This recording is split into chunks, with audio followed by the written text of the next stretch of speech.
There is a promise in your bloodline that was broken long before you arrived, and the echo of it has been living in your chest like a quiet ache. You are tired in a way that rest hasn't touched. You've been holding something that keeps tightening around your ribs, something you didn't choose but learned to carry anyway. In the next 20 minutes, your ancestors are going to take a weight from your hands. You don't have to know its name. You only have to let your grip loosen.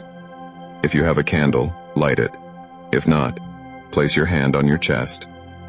We're beginning. You arrived here carrying a heaviness that didn't start with you. A heaviness that has lived in the people before you, passed down through gestures, through silence, through the way they brace themselves before speaking truth. A heaviness that formed in the quiet corners of your childhood, long before you had the language to understand it.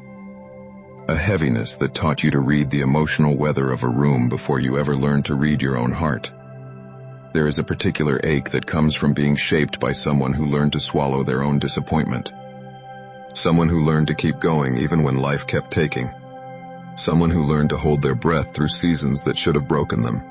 Someone who learned to make themselves small so others could feel safe. Someone who carried the unspoken rule: don't expect too much. Don't hope too loudly. Don't trust that good things will stay.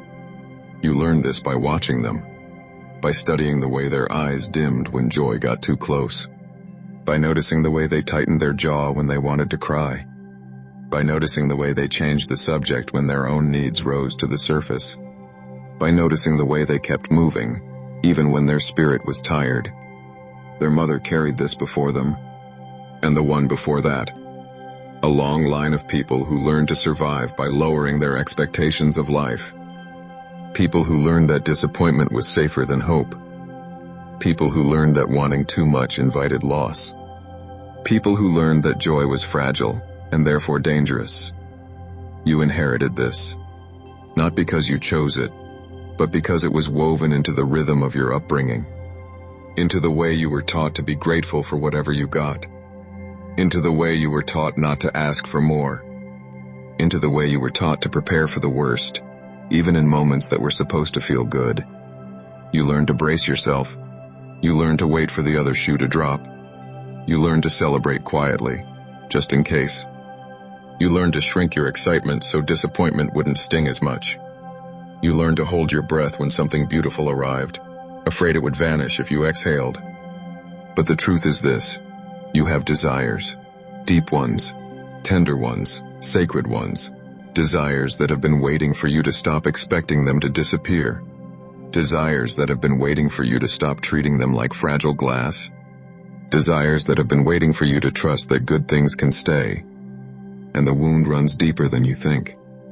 It shows up in the way you hesitate before believing good news, in the way you scan for danger even in safe moments, in the way you downplay your accomplishments so no one thinks you're too proud, in the way you prepare for disappointment even when everything is going well.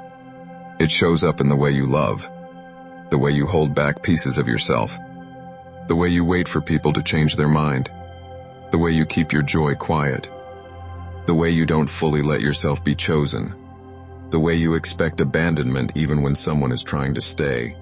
It shows up in your body, the tightness in your stomach when something good happens, the tension in your shoulders when someone compliments you, the flutter of fear when you feel hopeful, the heaviness that settles in your chest when you imagine a future that feels too bright.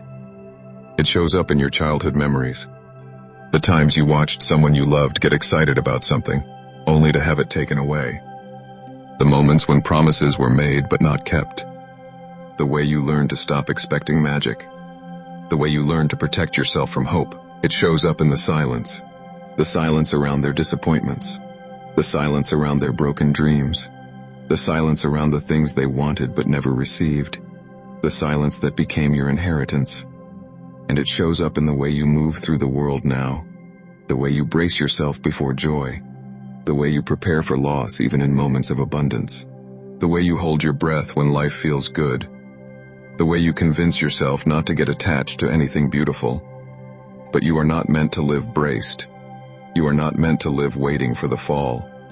You are not meant to live with your heart half open.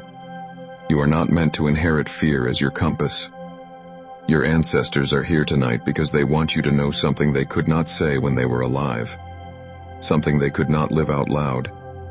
Something they could not model for you.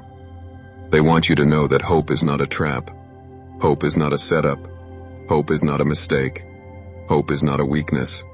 Hope is not a risk you must avoid. Hope is a doorway. A doorway into possibility. A doorway into expansion. A doorway into the life your lineage prayed you would reach. You are the bridge between what they endured and what they longed for. You are the one who gets to break the pattern. You are the one who gets to trust joy. You are the one who gets to believe in good things. You are the one who gets to let blessings stay. Your lineage is your superpower.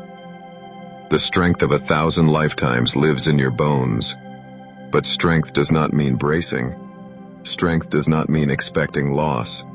Strength does not mean shrinking your joy. Strength does not mean preparing for disappointment. Strength means opening. Strength means receiving. Strength means trusting. Strength means allowing yourself to feel the fullness of life. Your ancestors gather around you now, not as shadows, not as memories, but as presence, as warmth, as breath, as the quiet hum beneath your ribs. One ancestor steps forward, someone whose name you may never know. They place their hand on your cheek. They whisper, "I never learned how to trust joy, but you will." Another steps forward, someone whose voice you still remember. They place their hand on your shoulder. They whisper, "I carried so much disappointment." You don't have to. Another steps forward, someone from generations back, wrapped in cloth, smelling of earth and smoke. They place their hand on your heart. They whisper, "Your joy is not fragile. It is your birthright." And behind them, a long line of ancestors. Hundreds, thousands, people who endured, people who survived, people who kept going, people who held everything together, people who never had the luxury of hope. They stand with you now. They surround you. They breathe with you. They say, "We are here. We are here. We are here." Imagine now that you are standing in a quiet room. The air is warm. The light is soft. The ancestors are gathered around you. They form a circle of people who carried more than they ever spoke. A circle of people who survived what should have broken them. A circle of people who are ready to help you release what they could not. In your hands, imagine a small bowl. Inside the bowl is every moment you braced for disappointment. Every time you held your breath when something good arrived. Every time you convinced yourself not to get attached. Every time you expected loss instead of joy. Every time you shrank your hope to protect your heart. The bowl is heavy. Heavier than you realized. You've been carrying it for years. Your ancestors step forward. They extend their hands. They say, "Give it to us." Slowly, gently, place the bowl into their hands. Feel the weight leave your body. Feel your shoulders soften. Feel your breath deepen. Feel your spirit loosen. Your ancestors hold the bowl with ease. They were built for this. They carried heavier things. They know what to do with it. Now speak this aloud, softly, as if you are speaking to the child you once were. I am allowed to hope. Let the words sit in the air. Let them echo. Let them settle. Again, slower this time. I am allowed to hope. Feel the truth of it move through your chest. Feel the resistance. Feel the softening. One more time. Even softer. Even truer. I am allowed to hope. Your ancestors place their hands on your back. They whisper, "You are not alone. You never were." Imagine now a warm light rising from the floor. It moves up your legs, your hips, your belly, your chest, your throat. This is the light of permission, the light of possibility, the light of being held. Let it fill you. Let it soften you. Let it remind you that you are worthy of joy, worthy of abundance, worthy of good things that stay. Your ancestors gather the bowl you released. They carry it away. They dissolve it into light. They free you from it. You are lighter now. You are softer now. You are more yourself now. Come back gently. Feel your body in the room. Feel your breath in your chest. Feel the warmth of your ancestors still around you. You have released something tonight.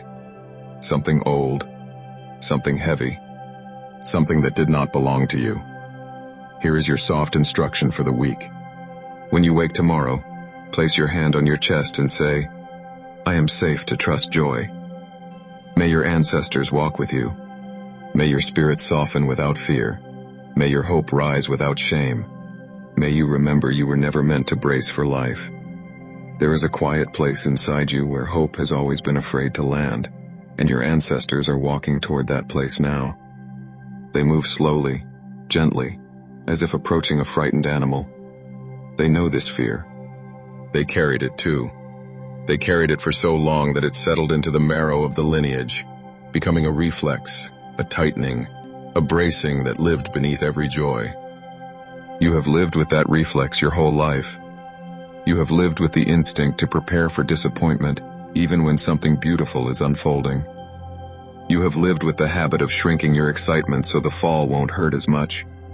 You have lived with the belief that good things are temporary, that blessings slip away, that joy is fragile. Your ancestors gather around you now because they want to show you something they never had the chance to learn. They want to show you what it feels like to let joy stay. They want to show you what it feels like to trust the softness of a moment without waiting for it to break. They want to show you what it feels like to breathe without bracing. They sit with you in this room. They sit with you in the quiet. They sit with you in the place where your chest tightens when something good happens. They sit with you in the place where your breath catches when you feel hope rising. They sit with you in the place where you have learned to expect loss. They do not rush you. They do not push you. They simply sit, letting their presence soften the edges of your fear. One ancestor reaches out and touches your hand. Their touch is warm, steady, grounding. They whisper, you do not have to prepare for loss anymore. Another places a hand on your back. Their palm is firm, reassuring. They whisper, you are allowed to trust what is good. Another kneels in front of you, looking into the part of you that still flinches at joy. They whisper, hope is not a trap. Hope is a return. You feel their words move through you like warm water. You feel something loosening inside you, something that has been clenched for years. You feel the old instinct to brace begin to soften. Your ancestors begin to show you scenes from your lineage, not with images, but with feeling. They show you the moment someone you loved learned not to expect too much. They show you the moment someone else stopped celebrating out loud. They show you the moment another learned to swallow their excitement because life had taught them that joy was dangerous. They show you these moments not to burden you, but to free you. They want you to understand that this fear did not begin with you. It was inherited.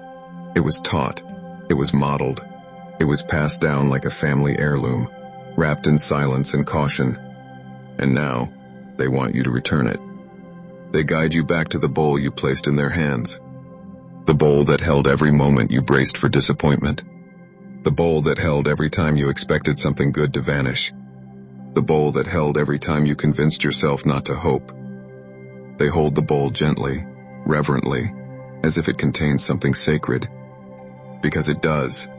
It contains the survival strategies of your lineage. It contains the ways they protected themselves. It contains the ways they kept their hearts safe. Your ancestors look at you with tenderness. They whisper, you do not need this anymore. They lift the bowl higher, letting the light touch it.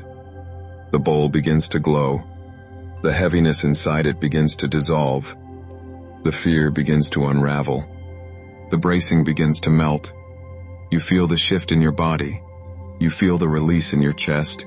You feel the softening in your shoulders. You feel the warmth spreading through your ribs. Your ancestors turn back to you. They place their hands on your heart. They whisper, you are allowed to hope. You repeat it softly, letting the words settle into the places that have been afraid. I am allowed to hope. You say it again, slower, letting the truth sink deeper. I am allowed to hope. You say it one more time, barely above a whisper, but truer than it has ever been. I am allowed to hope. Your ancestors smile. They gather around you, forming a circle of warmth and protection. They whisper blessings over your spirit, blessings of trust, blessings of joy, blessings of expansion, blessings of softness, blessings of staying open. They tell you that your story did not start with you, but it changes with you. They tell you that you are the bridge between fear and freedom. They tell you that your lineage is your superpower, not your cage. They tell you that the strength of 1,000 lifetimes lives in your bones, and that strength includes the courage to hope. They tell you that joy is not fragile. Joy is ancestral. Joy is memory. Joy is inheritance. Joy is your birthright. They tell you that you are safe to trust what is good, safe to receive what stays, safe to believe in what is unfolding, safe to open your hands. Your ancestors begin to fade, not away, but into you, into your breath, into your heartbeat, into the quiet spaces of your spirit. They leave their warmth behind. They leave their steadiness behind. They leave their blessing behind. You sit in the room, softer than before, lighter than before, more open than before. You feel the shift. You feel the release. You feel the possibility. You feel the hope. Come back gently. Feel your body in the room. Feel your breath in your chest. Feel the warmth of your ancestors still around you. You have released something tonight. Something old. Something heavy. Something that did not belong to you. Here is your soft instruction for the week. When you wake tomorrow, place your hand on your chest and say, I am safe to trust joy. May your ancestors walk with you. May your spirit soften without fear. May your hope rise without shame. May you remember you were never meant to brace for life.